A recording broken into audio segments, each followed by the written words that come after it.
সাম্প্রতিক সময়ে আমরা দেখলাম যে অন্তর্বর্তী সরকারের সাথে চুক্তির ধারাবাহিকতায় যে যুক্তরাষ্ট্রের মতো একটা বড় দেশ থেকে বোয়িং কেনার মতো একটা চুক্তি এই সরকারের সময়ও আমরা দেখছি যে সেগুলোর ধারাবাহিকতা এগিয়ে যাচ্ছে। তো এখানে কি ওই চট্টগ্রাম বন্দরের মতো কোনো বিতর্ক আছে অথবা অস্পষ্টতা আছে?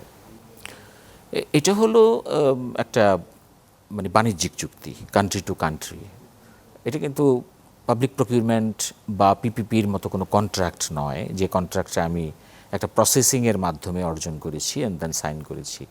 এটা এখানে বিজনেস আছে, উভয় পক্ষ আমি অ্যাকচুয়ালি সেবা নেব বা পাবলিক সার্ভিস নেব ফর দি সিটিজেন্স, আর সাপ্লায়ার হয়তো তার প্রফিট মেক করবে। কিন্তু এখানে যে বাণিজ্যিক চুক্তি হচ্ছে, এখানে সবগুলো শর্ত যে আমাকে বেনিফিট দেবে বা একতরফা হবে এমন কোনো কথা নেই।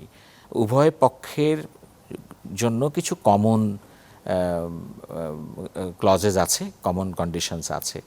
এখানে যেটা যেটা ইমপ্লিমেন্ট করতে চায় গভর্নমেন্ট করবে। It's one kind of understanding, just wider understanding. তো এখানেও আমেরিকা এবং আমাদের মধ্যে যে এগ্রিমেন্টটা আছে সেটা এই একইভাবেই কিন্তু গতানুগতিক ধারায় নন ডিসক্লোজার এটা আছে। বাট চাইলে কিন্তু গভর্নমেন্ট কাউন্টার পার্টের সঙ্গে কথা বলে, যদি আমার জনগণ জানতে চায়, তাহলে এগুলো পাবলিশ করে দিতে পারে। আমি মনে করি না যে বাধা আছে খুব একটা। কিন্তু এর ভিত্তিতে আমরা কোন পদক্ষেপগুলো নিচ্ছি, বোয়িং কেনাটা যদি ওই চুক্তির রেফারেন্সে হয়ে থাকে, তাহলে একটা পদক্ষেপ হচ্ছে। আমার তো বোয়িং কিনতেই হবে, আমার বিমানকে আরও বেশি অপারেশনালাইজড করতে হবে, আরও বেশি এফিশিয়েন্ট করতে হবে ইন সার্ভিস ইন্টারন্যাশনালি।